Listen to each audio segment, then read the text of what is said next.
We're here from the Vine with Bob Roberts Calamity. Diamond Dave, how are you? Good. This is Tim. And this is Nody sitting to my left. Dave, thanks for having us on. Glad to have you on the show. Now, I've been wondering, what is the origin of your name, Bob Roberts Calamity? It's a very interesting question, and it's one we get every once in a while. I have an acquaintance, a friend of mine, who consistently gets himself into some trouble. And I was saying over the phone to somebody, I was like, man, have you heard about Bob Roberts? And he's like, what? And I was like, Bob Roberts Calamity. And he was like, oh, man, that sounds like a good band name. I said, yeah, let's roll with it.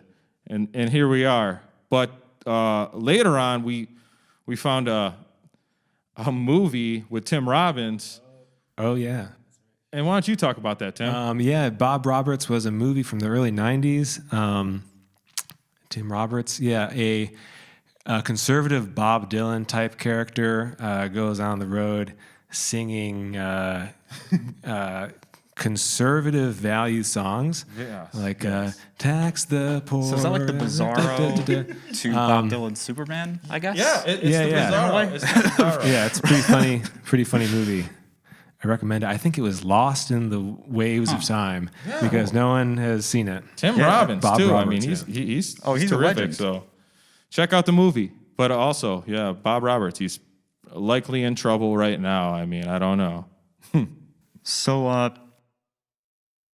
could you talk a little bit about your songwriting process? Sure. I write the majority of our songs lyrically, and Tim chips in here and there and has written a couple songs that we're working on, a couple songs that we have out. But it's unique in the sense that I don't play an instrument, so I write constantly, and then I'll come and see Tim, and Tim will play something for me, and we kind of just figure it out. Like I have a catalog in my head and written down, and we toss things in there and see if they fit. And yeah, we kind of just mesh. I'll just be playing around, and Nody will just have words at the top of his head to get going with. So it works out pretty well. Sometimes it just organically happens. Like Kiss the Frog was one of those songs that I think the way we played it tonight was the way we played it through the very first time. It just like came out. yeah. So how many years have you been together writing songs? And We've been together about close to 5 years. Maybe 5 years. Yeah. Maybe 4 years. Different, amalgams of what the band looked like and who was doing what. I always am, singing the tunes, but Tim can play, many instruments. Just very talented guy. It's awesome. so what is the specter of sound? The specter of sound. Yes, a lyric in nothing. It's, that hanging in the air. You didn't say what you were supposed to say, or the converse, it was said, and you just can't get it off your mind. And when you're not communicating, that just hangs there. That's the specter of sound, the ghost. It's over your shoulder until you get that out, and, otherwise you overcome nothing. So speak your truth, say what you need to say, move on, get that ghost out the house, Ghostbuster status. That's right. Yeah, I that's the first time I heard you put it like that, overcome nothing. I just saw it in a whole different way. I'm still learning the lyrics, like 4 years into the song. Okay. There's still so many different shades to it, so many different ways to interpret it. I write it with the hopes that people will interpret it their own way, and take it to heart, however it means to them. So who do you consider your greatest influences as an artist and as a musician? My greatest influences are heavy lead front guys. Jim Morrison, Michael Jackson, Van Morrison, really powerful singers that, this kind of like suck the room. The charisma is just all magnetic to them. The gravitational pull goes right to Van Morrison, when he's about to croon into Moondance.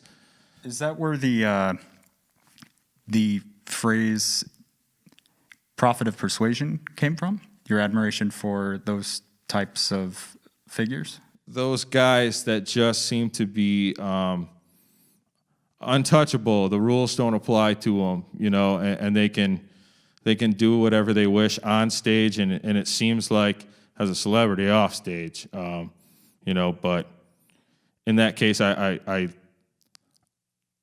it's like what did I watch recently? That movie with Kate Hudson about touring with Stillwater. Oh, Almost Famous. Almost Famous. Yeah. I'm watching Almost Great Famous film. recently, and the guy's like, "Just make us look cool, man." And I feel like Jim Morrison didn't have to ask anybody to make him look cool, or Van, or Bob Marley, or Michael Jackson. Like, they were just cool. Yeah.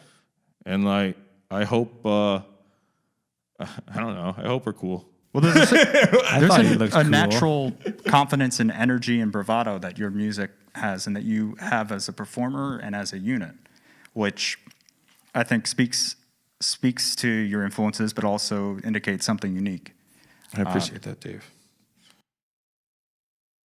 That being said, though, sometimes it seems like you take on a persona or a character for the songs. Is there one character that you perform as, or are there several characters? My nickname and stage name is Noti. My name is Ryan Notarpole. And there are two very distinct people. Not to say that I'm not Noti sometimes off the stage. Noti would cut loose with a White Claw with you and, smoke a pack of stogies. Ryan will show up to work 15 minutes early. I think we're all that way. It's the pendulum and the duality. That's Noti that you see here, and then Ryan's doing the interview with you. Can I speak with Noti? Is he here in the room? He's somewhere in the ether. Another specter. So, what are your future aspirations in music? What do you hope to see? What do you hope to create one day? We hope to see you again, Dave. I as well. We would love to see you again, Dave. We would love to work with New Vine again. We would love to continue connecting with terrific bands in Ithaca. The music scene here is incredible, and we felt so much love and work with so many bands. We want to continue doing that. We want to lay down this album for you that we're working on, so that when this whole COVID situation is not the situation and we can play for you, we're going to have some music for you to have. Take home with you and BRC us later, Absolutely. And we are currently looking for a studio. We're looking for studios. We're looking for collaborators. We're looking for artists. We're looking for entourages. We're looking for road people, even though we don't plan on going very far. We're looking for muses. Muses and amusement. Hype man? Maybe. All the essential ingredients. I see that. There you go. You're looking, man. Flavor Flav. Well, I want to thank you for coming on the show and playing your music. And I look forward to seeing how this all develops. Yeah.